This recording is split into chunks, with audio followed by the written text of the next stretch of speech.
안녕하세요. 네, 여러분 너무 반갑습니다. 빨리 왔어야 되는데 허겁지겁 오느라고 여러분의 아까운 시간을 좀 놓친 것 같아요. 죄송합니다. 먼저 기도하고 시작하도록 하겠습니다. 거룩하신 하나님, 진심으로 감사합니다. 주께서 주신 귀한 시간, 주께서 모든 것들을 이 자리에 함께해 주시옵시고 아버지께서 준비하셨던 모든 것들 저희 아이들하고 우리 선생님들하고 모든 준비하신 모든 선생님들하고 다 나누게 하여 주시옵소서. 감사하며 예수님 이름으로 기도합니다. 아멘. 네, 저는 며칠 전에 뜻밖의 제안을 받아가지고 조금 당황했어요. 왜냐하면은 이제 밖에서는 이런 일들을 좀 많이 하다 보니까 선뜻 그렇게 어려운 부분은 아니었는데 교회에서 이 일을 할 수 있을까?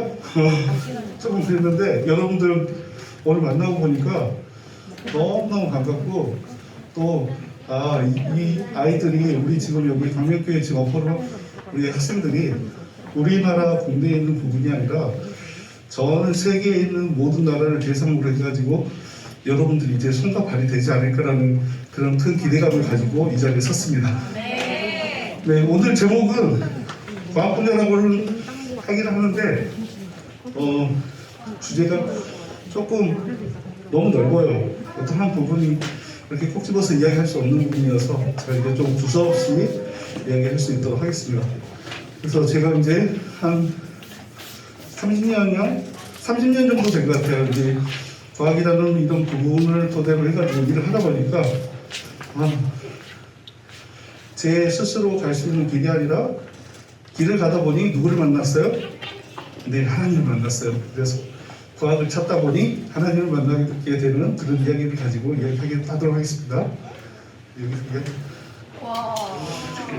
저는 고려대학교 사회학교 시스템학과에서 박사를 받았고요. 그리고 미국에 있는 오클라호마 대학에서 이제 기상레이더 관련된 부분에 대한 부분 가지고 일을 했고요. 그리고 광주과학연구과 조선대학교, 여기는 이제 남쪽에 있는 광주에 있는 학교에서 잠깐 학생들을 가르치고 지금 현재 주식회사 제이컴스의 최종호 대표로 일을 하고 있습니다.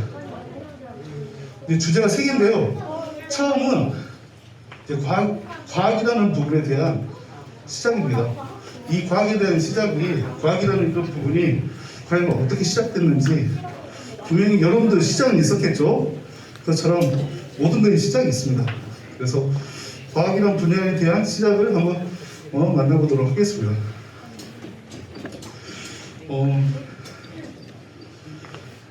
만약에 어느 날 여러분이 아침에 일어났는데 엄마 아빠한테 눈을 말똥말똥 쳐다보면서 아빠, 엄마 갑자기 밥을 차리고 있는데도 과학이 뭐야?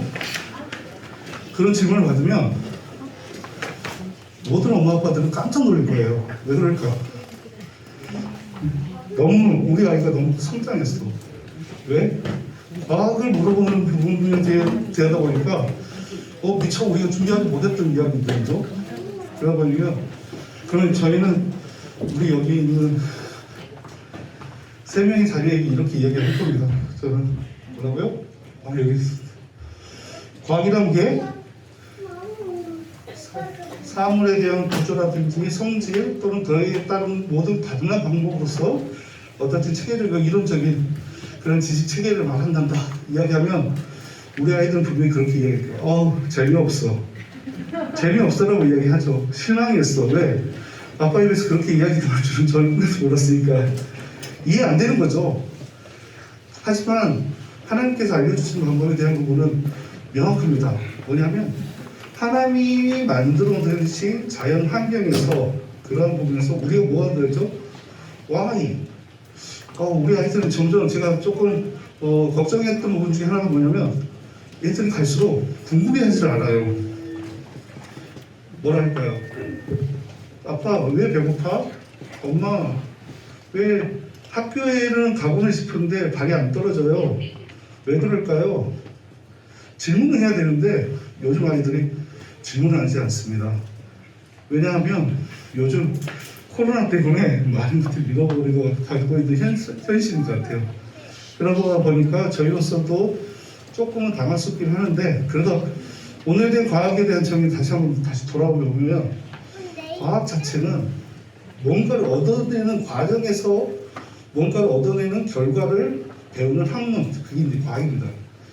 근데 저희가 이렇게 하다 보니까 과학이란 자체가 단지 어떤 사람은 과학자는 발명을 해야 되는 사람이고, 어떤 사람은 뭔가를 발견을 해야 된다는 사람이라고 이야기를 할 수도 있어요. 근데 사실상 발명보다는 발견 쪽이 낫습니다. 과학은 우리가 어떻게 발명하는 게 아니라 어떻게 어떤 사실을 이치를 발견하느냐에 대한 부분에 논리를 두고 있는 학문 중 하나입니다. 짧은 영상 하나 보겠습니다.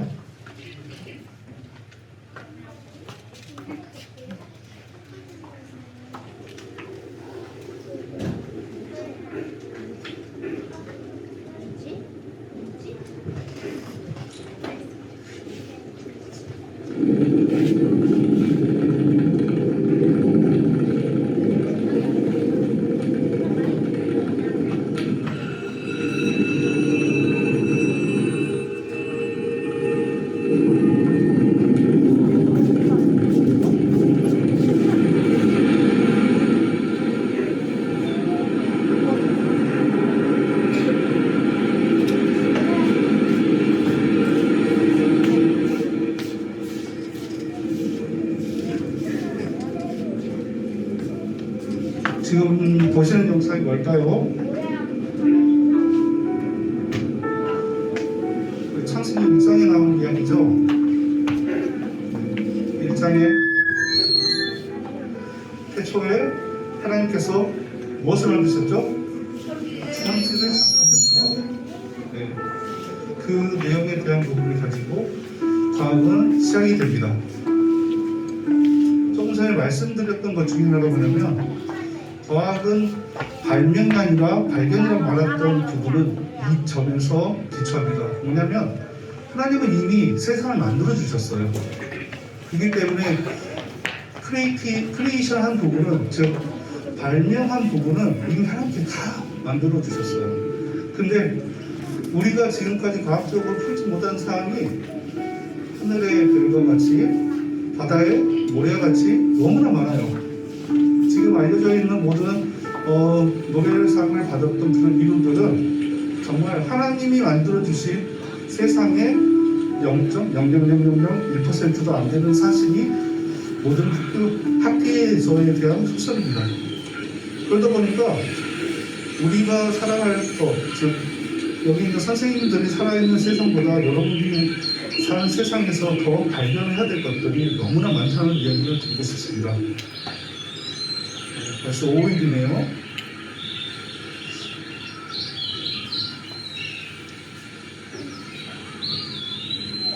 뭘까요? 사자입니다.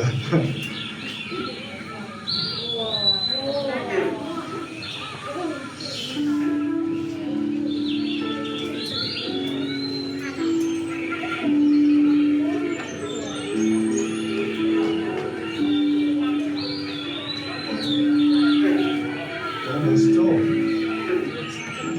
기린도 나왔어요.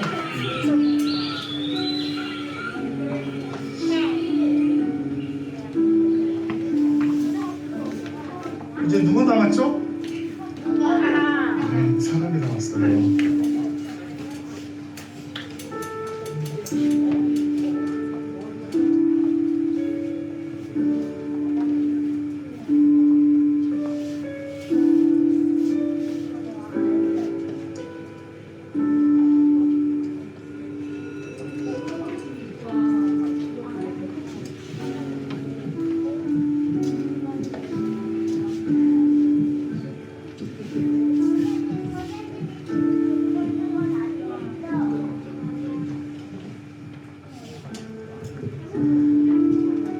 이미 하나님께서는 이렇게 6일 동안에 걸쳐서 세상의 모든 것들을 다 만들어 주셨습니다.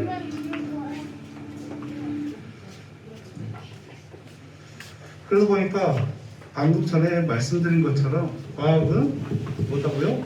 발명이 아니라 발견이라고 말씀을 드릴 수 있습니다. 하나님은 이미 세상의 모든 것들을 만들어 주셨죠. 창세기 2장 1절에 보면 천지와 만물을 다 이루어지느니라. 뭐라고 했어요? 하나님께서는 이미 다 만들어 두셨어요. 왜? 이제 너희들은 이제 힘들고 수고스럽게 뭔가를 만들지 말고 나의 사랑을 다 받으라라는 의미에 대한 부분을 많이 느끼는데요. 그러다 보니까 우리는 하나님 만들어 놓은 것들에 대한 이치나 진리, 그게 원칙과 법칙입니다. 소위 말하는 과학은 원칙과 법칙에 따라서 증명을 해야 되거든요. 그래서 이러한 부분을 해석하는 것을 바이블이라고 할 수 있습니다. 그래서 최종적인 부분은 뭐냐면 하나님이 이미 우리 온 세상에 보물찾기처럼 여기저기에 정말 많은 것들을 숨겨두셨어요. 왜 그랬을까요? 우리가 열심히 노력하다 보면 찾다 보면 뭐가 돼요? 보물찾기 찾으면 뭐가 좋아요? 선물을 받죠? 하나님의 큰 선물이 기대하고 있기 때문에 마치 큰 보물과도 같습니다. 다음 주제는 과학에 대한 발달입니다. 이렇게 과학이 시작이 돼서 이제 과학이 발달되는 소리는 하나님과에 대한 만남에 대한 시간들이 되게 갈수록 길어지면 많이 커진다는 소리죠. 이 그림에 대한 부분을 보셨는지는 모르겠는데 이 부분은 바티칸 시티에 있는 바티칸 박물관에서 소장하고 있는 그 라파엘이라는 사람이 그린 아테네 합당이라는 주제의 벽화입니다. 천장화예요. 여기가 다 천장하고 벽하고 이렇게 이루어졌기 때문에 이거 프레스코라고 하는데 이 부분이 굉장히 커요. 저도 이제 지난번에 여기서 재작년에 2019년도에 가서 찍은 사진인데 카메라에 한 컷이 못 들어와요. 왜냐하면 너무 크기 때문에 피사체가 안 들어오더라고요. 그만큼에 대한 큰 작품을 가지고 이렇게 했는데 제가 이 그림을 보면서 등장인물들이 너무 많죠. 근데 보시면 이렇게 반이 나눕니다. 위쪽에 대한 부분은 대부분 철학자들이에요. 밑에 있는 부분은 수학자들이고 과학자들입니다. 그러다 보니까 이 시대 때 사람들의 주류는 뭐였다? 철학자들이 주류였다. 그 중에 하나가 뭐냐면 아리스토텔레스, 플라톤, 소크라테스. 왠지 어디서 많이 들어본 이름들이죠. 각각에 대한 것들, 부분들에 대한 그림들이 다 있고요. 여기 있는 이렇게 숨어 있는 사람이 라파엘이라는 이 그림을 그린 사람입니다. 그리고 여기에 보면은 이 부분이 이제 피타고라스 정리라고 해서 여러분들 더 공부를 하게 되면 이제 수학 제일 싫어하는 사람 중에 한 명입니다. 피타고라스. 왜 그럴까요? 많은 것들 자꾸 수학적으로 뭔가 접근하다 보니까 공부할 게 너무 많아. 그러다 보니까 이 밑에 있는 사람들은 수학 싫어하는 사람은 굉장히 싫어하더라고요. 그래서 이런 부분에 대한 것들이 혼합됐다. 그래서 과학과 철학은 예전에 고대 때는 함께 갔습니다. 철학자이기도 하면서 과학자이기도 하면서 수학자이기도 한 사람들이 많습니다. 다음은 여기 보면 이제 선생님들이 저 너무 잘 4대 문명의 발산지라고 해가지고 메소포타미아, 이집트, 인도, 중국에 대한 부분을 가지고 있습니다. 그러다 보니까 문명이 발달하면 그들과에 대한 소통을 하기 위해서 뭐가 만들어지냐면 언어가 만들어지고 문자가 만들어집니다. 그래서 이렇게 메소포타미아에 대한 서령 문자, 이집트에 대한 부분을 상형 문자, 인도도 상형 문자, 중국은 이건 갑골 문자라고 합니다. 이렇게 해서 문자가 만들어져요. 여기 보면 특징이 뭐예요? 특징은 못 알아먹겠다라는 거예요. 특징은 전혀 알 수가 없다. 각각에 대한 언어는 그들만에 대한 민족에 대한 부분을 가지고 특성을 가지고 이렇게 그림 그려졌는데 그 중에 하나는 중국이 가장 난해했어요. 왜냐하면 이게 갑골 문자는 어떤 부분이냐면 거북이 등딱지, 거북이에 있는 배에 대한 껍질에다가 글자를 새겨놨어요. 그러면 그 거북이는 다 어디 갔을까요? 하늘나라 갔겠네요. 그렇죠? 다음은 숫자에 대한 기원입니다. 숫자는 이집트에서부터 발생이 됩니다. 왜 그럴까요? 여기가 나일강이라는 부분이 있죠. 우리가 성경에서 가장 많이 듣는 강 중에 하나가 나일강입니다. 그리고 인도의 인더스강, 중국의 황하강, 메소포타미아의 티그리스 유프라테스 강, 이렇게 해가지고 4대 문명의 발상지라고 이야기를 하는데 이집트는 뭔가 형이상학적인 부분을 가지고 있어요. 왜냐하면 모양을 가지고 행동을 가지고 숫자를 먹였던 부분입니다. 인도 뭔가 이제부터는 조금 능력이 갖추죠. 1, 2, 3, 4, 5, 6, 7하고 원래는 인도에서 숫자가 만들어졌어요. 그래서 근데 이게 여기가 이렇게 갔다가 아라비아로 가죠. 그래서 원래 이 숫자를 아라비아 숫자라고 하는데 원래는 인디아, 아라비아 숫자가 정확한 어원입니다. 근데 이제 저희가 말이 길어지면 어떻게 쓰죠? 더 짧아지는 이야기가 쓰는 거죠. 그러다 보니까 아라비아 숫자, 그러다 보니까 이 숫자를 인도에서 만든지 몰라. 왜? 지금 쓰고 있는 아라비아 숫자로만 익숙해지기 때문에. 그 다음에 중국에서는 이제 한자로 해가지고 숫자를 먹습니다. 이것도 익숙하죠? 왜? 여기가 어디 있어요? 대한민국이죠? 여기 보니까 여기 이쪽에 오정도 있는 것 같네요. 네, 우리 집 문단이에요.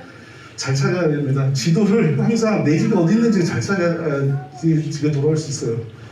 메소포타미아는 이 근처에 이렇게 보면 이쪽이 그리스가 있습니다. 그리스 쪽에서 해서 이 문자는 로마 문자, 그리스 문자, 그리스 숫자 이렇게 돼가지고 이야기가 되는데 사실 숫자는 인도, 중국, 메소포타미아에서 발생되었던 모든 숫자들은 지금 현대에도 쓰고 있어요. 하지만 이집트는 사용하기가 어렵습니다. 왜 사용하기 어렵냐면 이쪽이 나일강이죠. 조금 전에 말씀드렸어요. 성격이 굉장히 많이 나온 나일강인데 왜 많이 나오냐면 나일강이 범람을 자주 해요. 조금 이따 우리가 실험을 하려고 하는데 홍수가 겁나게 많이 일어나요. 그러다 보니까 나일강에 밭을 경작하고 채소와 곡식을 심어놓으면 나일강이 홍수가 나가지고 그걸 다 쳐버려요. 그럼 어떻게 돼요? 다시 경작을 해야 되잖아요. 그러다 보니까 측량기술이 발달해요. 측량기술 발달하면 뭘 해야 돼요? 수학을 해야 돼요. 그래서 수학과 숫자가 굉장히 발달하는데 이 민족이 1000년, 2000년 후에 사라집니다. 그러다 보니까 숫자에 대한 개념이 없고 지금 현재 어디에만 남아있냐면 피라미드 안에만 있습니다. 그리고 나머지는 다 쓰고 있죠, 저희가.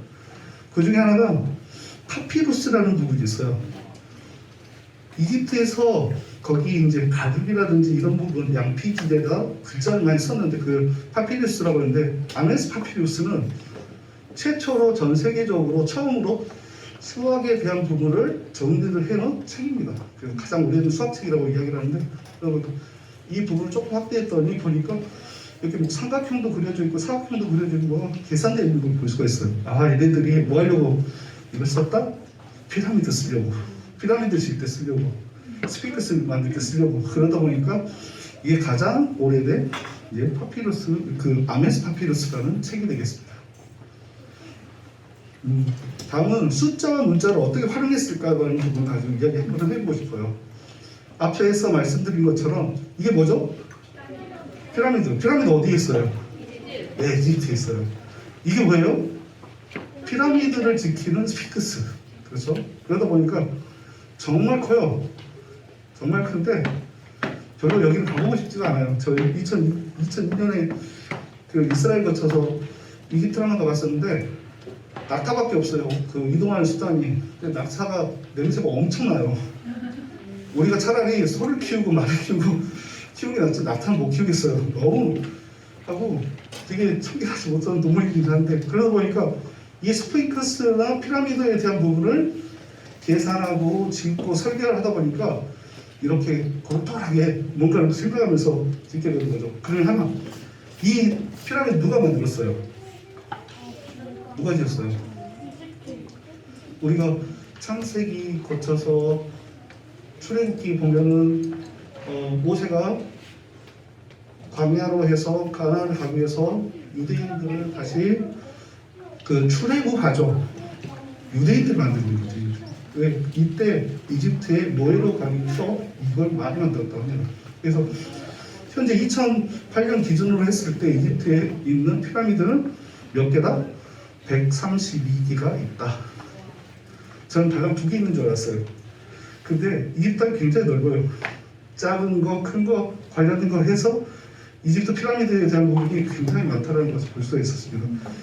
이분이 그 유명한 이제 임호텝이라는 설계자입니다. 임호텝이 어디서 나오냐면 미러라는 영화에 나옵니다. 미러에 나오는 임호텝이라는 사람이 실제로 있는 사람이에요. 다음은 그리스 아테네에 보면 파르테논 신전에 대한 부분이 나옵니다. 여기도 마찬가지로 뭔가 대칭성을 가지고 있죠. 그리고 이렇게 나선을 구하는 부분은 뭐냐면 그때 당시 시대의 사람들의 황금 비율이라는 게 있어요. 그게 1대 1.618이라는 저 비율을 가지고 황금 비율이라는데 이게 아직도 쓰고 있습니다. 그 중에 황금 비율을 가장 잘 적용해서 썼던 게 1대 1618에 대한 부분을 쓴 게 뭐냐면 지금 현재 여러분 엄마 아빠들이 가지고 있는 애플에 있는 애플폰 사과 한 입 먹고 있는 그 상표 있죠? 로고 그게 1대 1.168에 대한 1618에 대한 황금 비율을 적용을 했다고 합니다. 그래서 그 전에 파르테논 신전에 또 적용했던 그런 부분이 아직까지 계속 그걸 가지고 적용하고 있다는 걸 볼 수가 있습니다. 그리고 이제 다음은 과학이 미술과에 어떻게 융합돼서 있는지를 보여줄 거예요. 융합이 뭐죠? 융합은 섞는 거예요. 이렇게 A 플러스 B는 C가 되는 부분, 그러니까 새로운 물질이 되다 보니까 미술과 과학이 어떻게 연결되는지 한번 보도록 하겠습니다. 이게 뭐예요?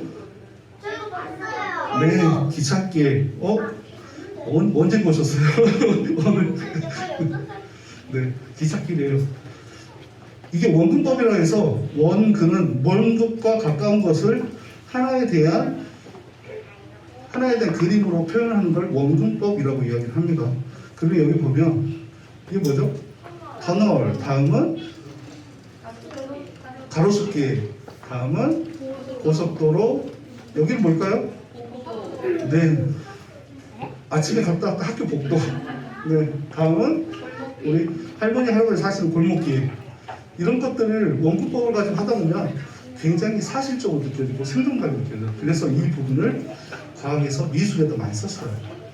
그러면 미술에 어떻게 적용을 했냐면 이 사람이 뭐냐면 17세기, 16세기, 17세기에 르네상스가 피어납니다. 14세기부터 17세기까지 르네상스라는 부분이 유럽에서 이렇게 활성되는데 그게 뭐냐면 원래대로 돌아가자. 왜? 너무 이제 지쳐있고 너무나 혼탁스러운 세상을 예술, 문화, 경제를 원래대로 돌아가자는 게 르네상스 운동이 그때 이제 발생됐던 활발하게 했던 부분이 이탈리아에 대한 그 화가나 예술가들이 발벗고 일어서죠. 그러다 보니까 여기가 뭐냐면 이탈리아 피렌체에 있는 피렌체 두오모 성당이에요. 여기 보면은 산타 마리아 델 피오레 대성당이라고 이렇게 긴데 저희는 그냥 피렌체 두오모라고 이야기를 합니다. 그래서 브루넬레스키라는 분이 이걸 설계를 해요. 어떻게 설계를 하냐면 하나에 대한 부분, 즉 이게 뭐냐면 페인트 위드 포리시에서 실버 스카이라 해가지고 반짝반짝 빛나는 하늘을 보고 싶은 그 부분을 해서 하나의 우리는 밀러죠. 거울을 직선으로 투과를 하면 조금 전에 보여드렸던 원근법이 만들어집니다. 그런 부분을 가지고 했는데 이렇게 동그란 이 부분을 영어로는 돔이라고 이야기를 해요. 동그란 바가지 같은 거. 그걸 이탈리 말로는 두오모라고 이야기합니다. 그래서 이때 이게 최초로 만들어지다 보니까 그때 당시 이탈리아에 있는 모든 성당들이 똑같이 다 짓습니다. 그 중에 하나가 밀라노 두오모 대성당, 그 다음에 피사에 있는 피사 두오모 대성당이 되겠습니다. 우선 그 영상 하나 보여드릴게요.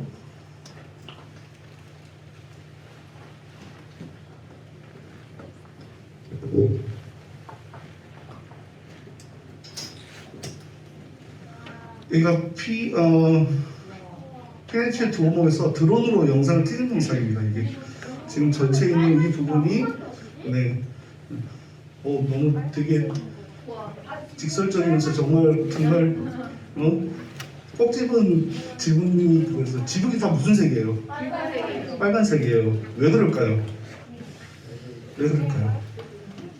이 지역의 가장 좋은 벽돌, 제일 좋은 재질의 흙이 빨간색, 찰흙은 아닌데 황토는 아닌데 만지면 우수수 부서지는 그런 색에 대한 폴리텍치 스톤이라는 그 재질의 그 건축 자재예요. 그러다 보니까 벽도 빨간색, 지붕도 빨간색, 우리 집 대문도 빨간색.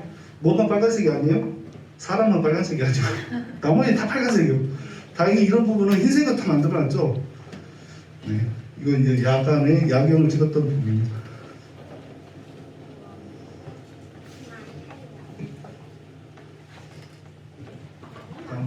보도록 하겠습니다. 방금 전에 말씀드린 것처럼 이렇게 이제 피사체를 가지고 원문법을 가지고 건물도 짓고 이제 그림도 짓습니다. 이거 마치 뭐처럼 보여요? 십자가. 뭔가 문 뒤에 누군가 있는 것 같죠?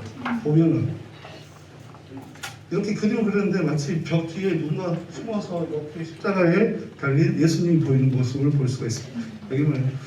여기 조금 전 피렌체 두오모 옆에 있는 산타마리아 노벨리 대성당에 있는 이게 이제 그 마사초라는 사람이 처음으로 그림으로 원문법을 적용을 한 작품이에요. 그러다 보니까 이 작품이 전 세계적으로 가장 유명한 작품이 될 수밖에 없던 게 뭐냐면 이 사람이 한마디로 특허를 가지고 있어요. 내가 그린 이 그림을 바탕으로 해서 이 원문법에 대한 그림은 무조건 다 나의 영향을 받은 거야 라고 해가지고 발표를 합니다. 그게 이제 15세기입니다. 그래서 이 부분이 성삼위일체라고 이야기를 해서 어떻게 원문법이 나오냐 한번 볼까요? 예수님의 머리에 대한 부분은 성부, 성자, 성신 이렇게 해가지고 삼위일체에 대한 부분이 이렇게 하다 보니까 이렇게 뒤에 이렇게 지붕이 보이죠? 천장이 보이니까 뭔가 쑥 들어가는 느낌을 받을 수 있어요. 이게 이제 하나에 대한 이제 원문법에 대한 기법을 가지고 있는 거죠. 다음은 레오나르도 다빈치 유명하죠. 여러분도 많이도 알아봤을 겁니다. 제가 제일 좋아하는 과학자, 가장 사랑하는 과학자 레오나르도 다빈치입니다. 너무나 많은 일을 합니다. 이분이 도대체 직업이 뭔지를 모르겠어요. 어떤 사람은 과학자, 어떤 사람은 미술가, 어떤 사람은 수학자, 어떤 사람은 군사 전문가, 너무나 많은 일들을 합니다. 그 중에 하나가 뭘 그리죠? 최후의 만찬을 그립니다. 최후의 만찬도 역시 원문법에 대한 특성을 가지고 나서 이렇게 생동감 있게 그리고 있어요. 13세기까지는 이렇게 보면은 뭐 어떻게 보여요? 살아있는 것 같지도 보이지도 않고 그냥 이렇게 그림만 사람들만 서 있는 것 같죠. 이때는 이제 중세 시대 때는 천주교가 이렇게 성당이 많이 발달되다 보니까 이렇게 비사실적인 표현을 해서 어떤 신성함을 이렇게 표현하는 효과를 봤는데 그 뒤로 많은 예술가들이 원문법이라는 부분을 바탕으로 해서 이렇게 사실적이면서 이렇게 생동감 넘치는 그런 그림들을 많이 볼 수가 있습니다. 다음은 음악하고 관련된 이야기를 할 거예요. 과학이 음악하고 만나면 어떻게 될까? 여기 음악, 여러분 피아노 학원 많이 다니죠? 노래 좋아하죠? 춤추는 거 좋아하죠? 그게 우리에 대한 삶입니다. 즐거워야 돼요. 그래서 그럼 과학은 어떻게 음악을 이렇게 그 접목이 되는지 한번 보도록 하겠습니다. 과학 중에 피타고라스라는 사람이 있어요. 피타고라스는 누구였죠? 수학자입니다. 여러분 나중에 조금 언젠가 되면 수학시간에 피타고라스 이야기 많이 듣습니다. 근데 수학자가 음유를 만들어요. 음정을 만들어요. 처음으로. 어디서 만들었냐면 이게 뭐냐면 대장간입니다. 어느 날 대장간을 지나가는데 무슨 소리가 날까요? 망치 소리 들린 거예요. 통통통 망치 소리 나는 거예요. 근데 유심히 들어보니까 때리는 속도, 때리는 음이 다 틀린 거예요. 그래서 대장간을 봅니다. 이렇게. 도대체 이게 어떤 거 했더니 망치가 크기별로 다 하는 거예요. 퉁퉁 쳤더니 소리 다 틀려. 그래서 그걸 만드는 게 뭐냐면 완전 오도에 대한 음계를 만듭니다. 그래서 이렇게 수학으로 글을 풀었어요. 대단한 사람이죠. 이분은 밥을 먹을 때도 밥알을 수학으로 풀 거야 아마 느낌인데. 그래서 최초의 12개 음으로 해서 완성이 돼서 이게 음악에 뭐가 되냐면 원시가 됩니다. 음정, 도레미솔라시도의 음정에 대한 원시적인 부분에 기초가 됩니다. 세상에 수학자가 이제 음악까지 돼요. 그래서 과학자들이 좀 무서운 부분들이 많습니다. 다음은 피보나치 수열이라고 해가지고 이건 이제 수학에 대한 부분 영역인데 수학에 대한 전수와 그 다음 수를 더해서 나온 결과 또 전수와 그 다음 값을 더해서 나온 그 결과 이건 이제 피보나치 수열이라고 그러고 하는데 이 부분들은 뭐냐면 이것도 역시 황금비율로 맞춰졌다는 거예요. 이렇게 계산해보면 편을 쳐보면 이제 여러분 이제 나중에 이제 이런 부분을 학교에서 또 배울 수 있는데 이렇게 음악과 과학에 대한 연관성은 많다. 또 뭐 음악과 음파 이런 부분도 오케스트라를 보면은 각 음악 현악기도 있고 목관악기 있고 건반악기 있고 타악기도 있죠. 이런 부분을 울리면 울릴수록 나는 음파, 즉 주파수나 공진소리에 대한 속도라든지 크기 소리가 틀리기 때문에 화음을 만들어낼 수 있다. 이렇게 나는 이 과학자들이 증명을 했습니다. 근데 우리나라에도 정말 위대한 과학자가 한 분 계세요. 계속 서구 유럽 쪽만 이야기하다가 제가 안 되겠다, 우리나라도 누군가 계실 것 같은데 찾아봤어요. 누구죠? 세종대왕. 네, 세종대왕. 세종대왕은 너무나 위대하시죠? 그렇죠? 너무나 많은 일을 하시다가 정말 많은 것들 남겨놓고 가셨어요. 이게 뭐냐, 수표예요.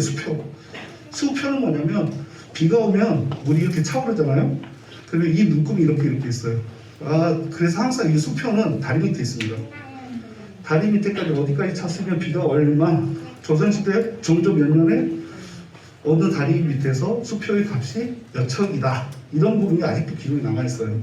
그래서 이런 부분을 착안해서 현재 시스템에서는 수위표라고 해가지고 똑같이 다리 밑에, 교각 밑에 이렇게 눈금을 적어놔요. 그래서 이거 실질적으로 운영을 하고 있어요. 지금 벌써 500년이 지났는데도 지금 운영을 하고 있어요. 그 다음에 추국이 뭐예요? 비의 양을 재는 거에 추국이에요. 그래서 이 추국이가 똑같이 현재 우량계를 쓰고 있어요. 이 우량계에 추국이가 이게 가로 이 직경이 얼마냐면 20cm입니다. 근데 더 놀랍게도 지금 현재 쓰고 있는 우량계의 직경이 20cm예요. 이게 추국이가 만들어지는 지 올해로 딱 550년이 지났거든요. 그러다 보니까 550년이 지났는데 세종대왕이 만들어놨던 그 방법을 그대로 쓰고 있어요. 놀랍죠? 그리고 그 옆에는 제가 하나의 그림을 하나 남겨놨어요. 이게 뭐냐면 하나님이 저희 회사 저희들에게 주신 선물이에요. 전파방수기라고 해서 우량계를 만들 수 있는 레이더식 추구기를 만들었어요. 그래서 저희들은 이걸 변명하기로 디지털 추구기라고 이야기를 하고 있습니다. 역시 얘도 똑같이 뭘 재요? 비를 잽니다. 네, 강우량 재죠. 그 이외에 물시계, 해시계, 시간을 해야죠. 시간에 대한 부분도 다 맞추고 있습니다. 그래서 세종대왕이 참 더 많은 것들을 더 하시고 가시지 않았을까라는 생각해봅니다. 마지막으로 과학과 성경입니다. 뭐냐면 그렇다면 성경 속에는 어떤 과학적인 부분이 또 있지 않을까라는 부분을 살펴보기로 했어요. 그 중에 하나가 뭐냐면 과학자들은 과연 하나님을 믿을 수 있을까? 왜냐하면 믿지 않는 사람들은 성경을 부인하면서 어떤 이야기를 하냐면 천지창조 못 믿어, 홍수, 노아의 홍수 못 믿어, 이런 부분이 있어요. 근데 많은 유명한 전 세계적으로 위대한 사이언티스트라고 하는 사람들이 뭐라고 이야기를 하냐면 하나님에 대한 부분을 다 이해하고 있어요. 하나님이 우리가 이렇게 한 부분을 가이드를 해주셨다. 우리가 찾고나 보니 이미 하나님이 그걸 만들어 두셨구나라는 것을 다 자기들의 연구 성과에 이룰. 그 중에 하나가 뭐냐면 갈릴레오 갈릴레이는 천문학자이며 수학자이며 철학자인 사람이에요. 지동설이라고 이야기를 하죠. 예전 이때 당시에 뭐냐면 지구는 가만히 있는데 뭐가 돌아요? 다른 행성이 지구를 주위로 뺑뺑뺑 돈다 해서 천동설이라고 하고. 근데 갈릴레오 갈릴레이 계산해 봤어요. 아니다, 지구가 돈다. 그걸 지동설이라고 하죠. 결국은 그 고집 때문에 사형을 당합니다. 그러니까 그거에 대한 부분에 대한 그 고집이라고 하면 거기에 대한 그 의지를 꺾지 않으셨어요. 그래서 하나님은 인간에게 두 번의 책임을 주셨다. 하나는 뭐냐면 성경책이고 또 다른 하나는 자연이다. 그래서 자연을 어떻게 그걸 극복하고 알아가는 것은 하나님에 대한 놀라운 솜씨다. 그래서 하나님에 대한 부분을 굉장히, 그 중에 하나 되게 유명한 사람이 아이작 뉴턴이죠. 물리학자들이 가장 싫어하는 사람 중에 한 명입니다. 이 사람을 뛰어넘을 수가 없어요. 지금도. 아인슈타인도 마찬가지입니다. 지금까지 연구를 해왔지만 아이작 뉴턴에 대한 연구는 더 이상 어떻게 다시 태어나도 뛰어넘을 수 없는 그런 부분이다. 근데 아이작 뉴턴이 태어났을 때는 굉장히 작고 어렵고 되게 힘들게 자랐어요. 근데 영국에서 두 번째로, 그러니까 그 전에 형제가 받았으니까 두 번째로 위대한 영국인 상을 받아요. 그러면서 이 사람이 맨체스터 교회에 이분의 시신이 안치되어 있습니다. 그만큼 영국인들이 가장 좋아하는 과학자 중에 한 명이죠. 근데 이분은 아침에서 일어나서부터 저녁까지 누구만을 생각하냐면 하나님만을 생각을 해요. 그래서 그분은 항상 일기를 씁니다. 무슨 일기? 신앙일기를 써요. 그게 이제 후대의 연구 성과보다 그 신앙일기에 대한 그 자서전에 대한 책이 발간되면서 굉장히 센세이션을 불러일으키죠. 이분이 이제 갈릴레이, 이분이 뉴턴, 이게 이제 보일이라는 과학자입니다. 다음은 노아의 방주를 좀 보겠습니다.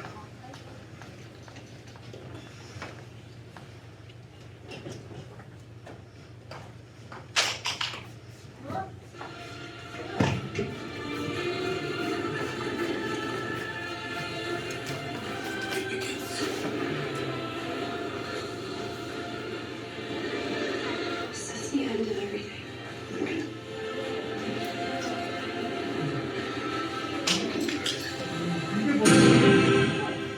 방금 전에 봤던 물기둥 봤던 물기둥 맞네요.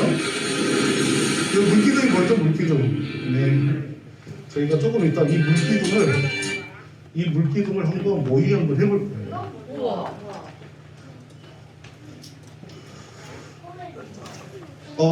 노아의 방주에 대한 부분을 조금 이야기해보면 노아의 방주 왜 만들어졌는지는 우리 목사님들이 너무 잘 이야기를 많이 해주셨을 거예요. 과학자보다 더 많은 이야기를 많이 해주셨을 텐데 제가 노아의 방주를 보면서 야 진짜 대단하다. 노아라는 분이 참 대단하다. 왜 그랬을까요?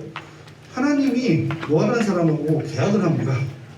하나님이 인간하고 계약을 한 사람은 아마 노아밖에 없어요. 왜냐하면 노아에게 뭐라고 이야기를 하냐면 두 번 다시 홍수로 너에게 인류에게 해를 범한 일이 없을 거야. 그 증표로 뭘 줘? 무지개를 주죠. 계약을 합니다. 두 번 다시 안 할 테니까 저는 하나님하고 정말 이렇게 계약을 하신 분은 처음인 것 같습니다. 그래서 참 노아의 방주를 제가 이제 보려고 하는 부분은 이제 노아는 자연과학을 연구하는 사람들한테 되게 중요한 사료입니다. 왜냐하면 홍수에 대한 개념이라든지 홍수에 대한 부분이 과연 이게 실질적으로 인간 세상을 덮을 만큼에 대한 비의 양이 과연 있을까 이제 이런 연구에서부터 이제 나왔었는데 지금도 마찬가지예요. 왜냐하면 북극에 대한 비가 녹아버리면 저희 수면이 어디까지 올라가면 63빌딩 위까지 올라가요. 그만큼에 대한 물량을 가지고 있는 그런 부분이다 보니까 노아에 대한 부분의 홍수는 사실상 이거적인 부분은 하나도 없습니다. 좀 제가 앞서 보여드린 영상은 이것 때문에 보여드립니다. 토네이도. 토네이도는 뭘까요? 네, 떡국이에요. 토네이도는 태풍이 아닙니다. 회오리 바람이에요. 우리나라로 말하면 용오름이라고 이야기도 하죠. 왜냐면 태풍이라든지 사이런스라든지 또 허리케인은 태풍이라고 이야기하죠. 열대성 저기압이라 해서 비를 동반해가지고 홍수를 일으켜요. 근데 얘는 육지에서만 뱅뱅뱅 돌아다녀요. 지상의 따뜻한 공기와 지상 위에 있는 하늘의 찬 공기가 만나면 뭐가 생기냐면 물방울 생겨요. 근데 이게 양이 좀 건조하면 뭐가 되냐면 회오리가 됩니다. 그래서 조금 이따 회오리 한번 좀 보여드리려고 하는데 이건 저희가 2016년도에 미국 콜로라도州立대학교하고 같이 공동연구를 하면서 이 부분을 관측을 했었는데요. 이게 정난운이라고 해가지고 구름층이 굉장히 두꺼운데 이걸 가지고 이게 이제 건조한 이제 지면에서 바람 불죠.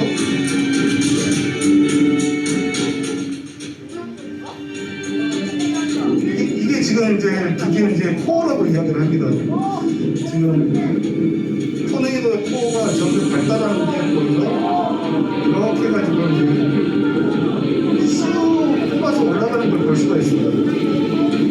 이게 하늘로 얼마 정도까지 올라가면 보통 3에서 6km까지 올라갑니다. 그러다 보니까 여기에 뭐가 있을까요? 소도 들어가죠, 자동차도 빨리 들어가죠, 사람도 빨리 들어가요.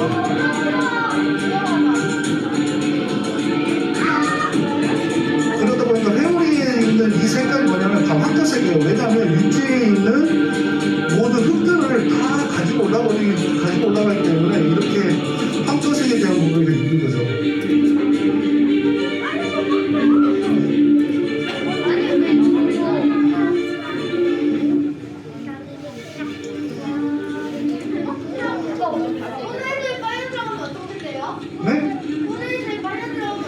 빨려 들어가면은 살아올지 하나님을 만날지 가족들을 만날지 잘 모릅니다. 위험하죠. 굉장히 위험하죠. 대부분 하나님 품으로 가는 경우가 많습니다.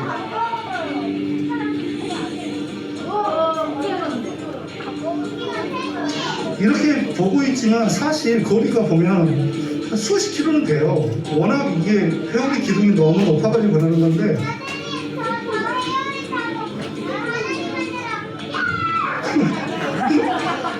회오리 타고 하나님 앞에 가면 안 돼요.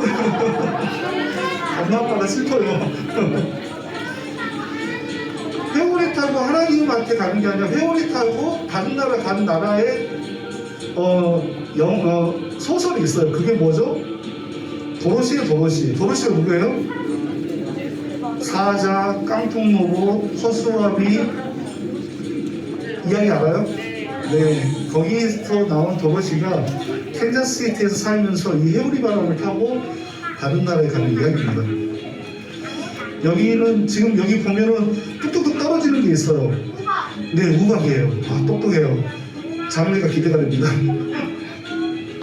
토네이도는 다른 비와 마찬가지로 태풍보다는 조금 다르게 우박이 발생이 됩니다.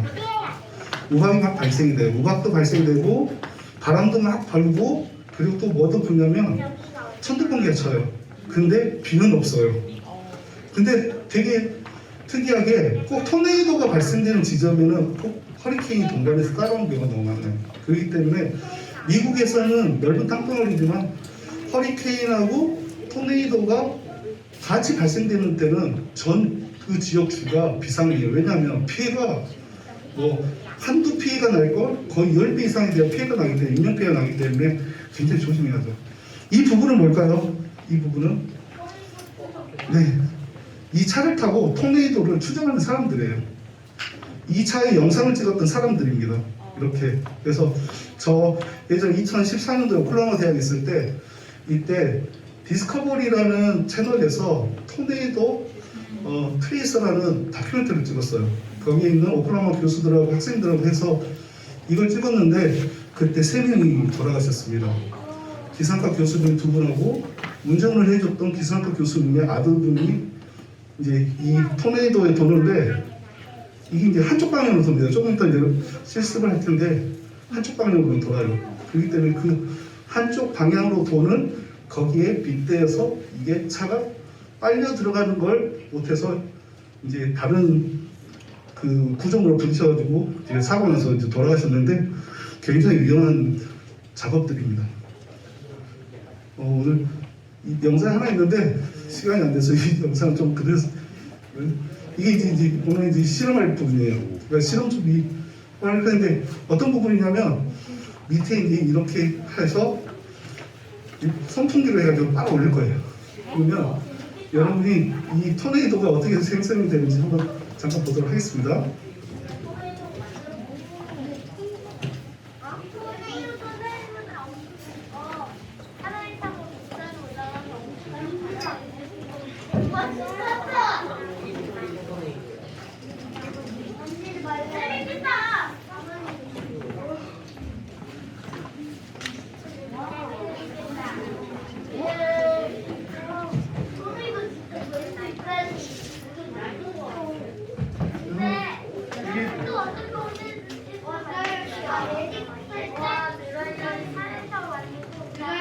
드라이아이스에서 갖다 주시겠어요?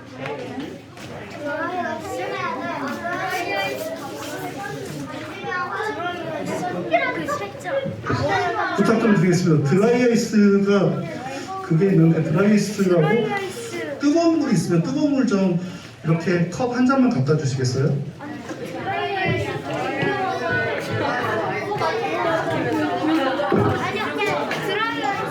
이거 한국가 보이는데 완전 되게 따가. 그래. 그래서 사막이 치료를 하자. 여러분 지금 마술 시간이 아니에요? 맞다. 마술 시간이에요? 마술 시간 아니에요? 네가 아니고 화살이고 뜨거운 건 뜨거. 그래가지고 아오 엄청 따가워서 뜨겁다고 느끼는 거야. 아니야. 진짜 따가워. 진짜 영상 나는 거지. 연기만 나. 진짜 뜨거. 아 진짜. 이렇게 근데 여기 지금 이걸 이제 시도를 하려고 이제 필요한 부분이 이렇게 흰색이 보이나요? 흰색이? 이게 얼음처럼 보이죠? 이거 얼음은 아니고 드라이 아이스라는 물건입니다. 드라이 아이스는 네, 여러분 어디서 봤어요? 아이스크림. 네. 에스키모의 아이스크림인데 먹지 말라고 아이스크림 관련돼 먹지 말라고 그거 가져가는 거죠? 네 맞아요. 어떻게 알았어요? 들들들들들 이렇게 그런 소리 나죠? 들들들 소리가 나요. 왜 그럴까요? 이게 드라이 아이스가 여러분이 이걸 손으로 대면 절대 안 돼요. 왜 그럴까? 앞에 선생님이 뭐 쳤어요? 장갑을 찍고 있어요. 네, 이게 사실 뜨겁다고 생각하는데 반대예요. 너무 차가운 거예요. 너무 차면 세포가 뜨거운 화상 입은 것처럼 이게 다 타버려요. 그래서 녹는 점이 이게 마이너스 78.5도예요. 그러다 보니까 웬만한 아이스크림들은 다 뭐하죠? 안 녹겠죠.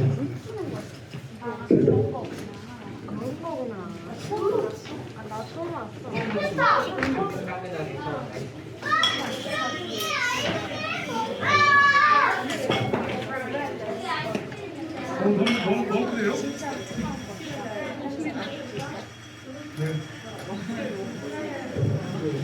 뜨거운 물이 오면은 말씀드릴게요. 이게 너무 차갑다 보니까 구름에 대한 부분을 이제 묘사를 하다 보니까 뜨거운 부분이죠. 왜냐하면 조금 전에 토네이도가 어떻게 발생되는지 한번 이야기했죠. 지면이 너무 따뜻하든지 찬 공기가 위에서 내려오면 어떻게 돼요? 수증기가 발생이 돼요. 이게 안개처럼. 그러니까 안개를 한번 보여드릴게요.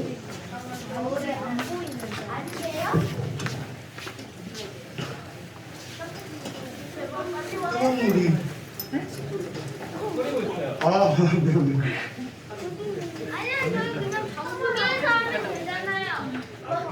여러분 빨리 이거 하고 빨리 끝내드려야 되겠어요. 그쵸?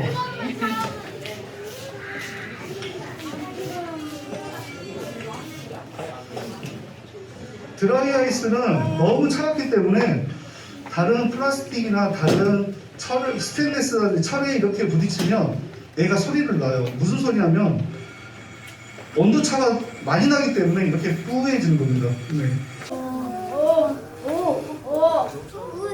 안 돼! 찍어야 돼.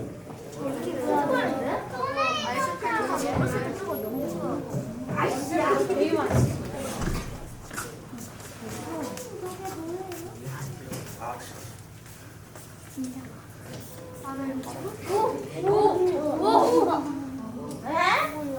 아예 안 먹어. 이게 조금 지나야 됩니다.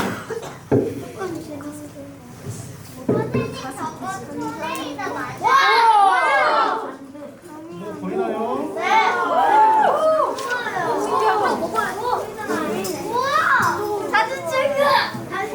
자, 친구들 잠깐 뒤로 머물러 주세요. 물기둥이 보이나요?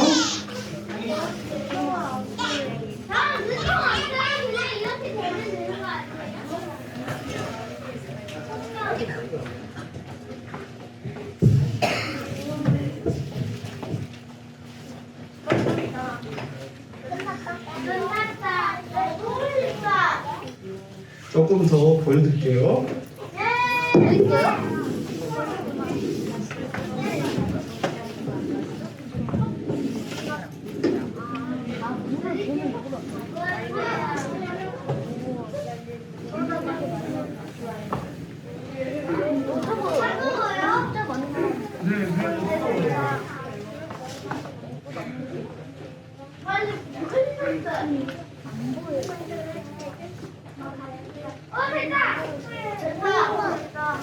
조금 보이죠?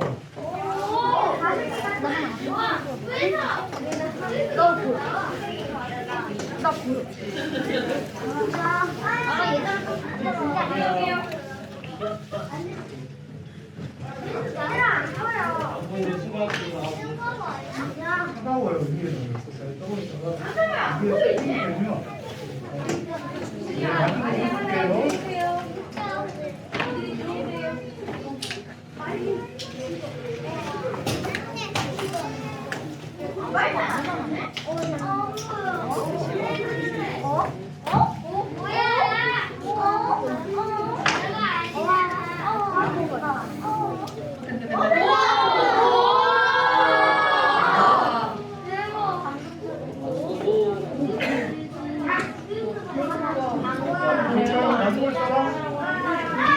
오세요. 한줄 쓰세요. 영업 해가지고 오세요. 수고하죠. 수고하죠.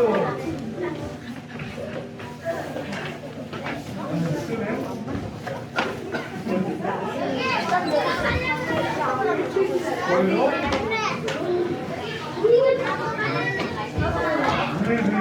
여기서는 소금구이를 이거 하면은 바다만 소금 해가지고 올릴 수 있어.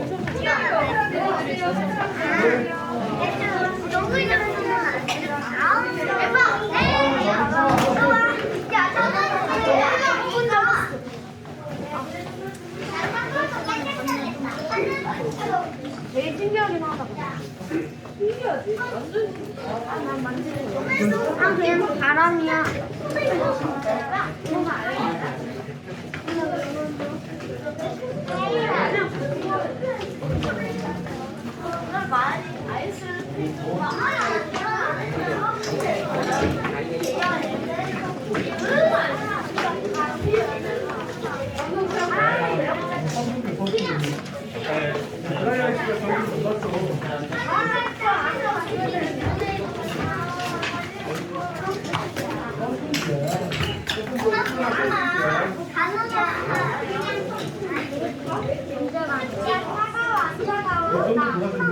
우리 소리를 받아주고 너무 시원해. 너무 시원해.